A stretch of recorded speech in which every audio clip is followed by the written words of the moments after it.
The headlines. On the first anniversary of Russia's invasion of Ukraine, the UN approves a resolution calling on Moscow to withdraw its forces. Russia must immediately, completely and unconditionally withdraw its forces from the territory of Ukraine. If Russia stops fighting, this war ends. If Ukraine stops fighting, Ukraine ends.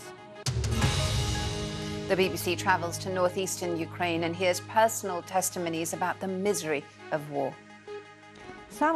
This has been the scariest year of my life. So little joy and laughter, so much fear, pain and tears.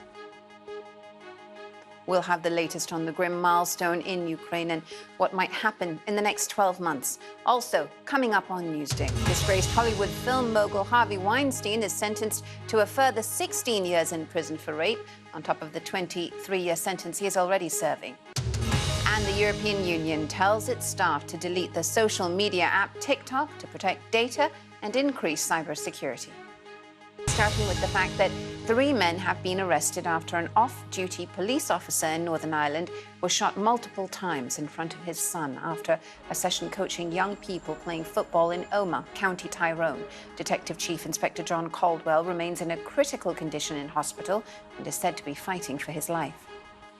A preliminary report into the derailment of a train carrying toxic chemicals in the US has found that a wheel overheated. The crash 3 weeks ago led to the town of East Palestine in Ohio being evacuated. A big political row has developed over the incident. The UN's Middle East envoy, Tor Wennesland, has been meeting Hamas leaders in Gaza as part of efforts to calm a dangerous escalation between Israel and the Palestinians. A general strike has been called across the Palestinian territories in response to Wednesday's Israeli raid in Nablus that left 11 Palestinians dead and more than 80 injured. The BBC's Director General Tim Davie has sought to reassure staff at offices in India following searches by tax officials in Delhi and Mumbai last week. In an email, Mr. Davie said nothing was more important than reporting news impartially, without fear or favour. An uncrewed Russian Soyuz capsule has taken off from Kazakhstan for the International Space Station.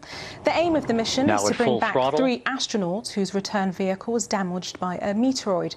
Though the capsule is scheduled to dock with the ISS early on Sunday, it's not expected to bring home the US astronaut and the 2 Russian cosmonauts until September.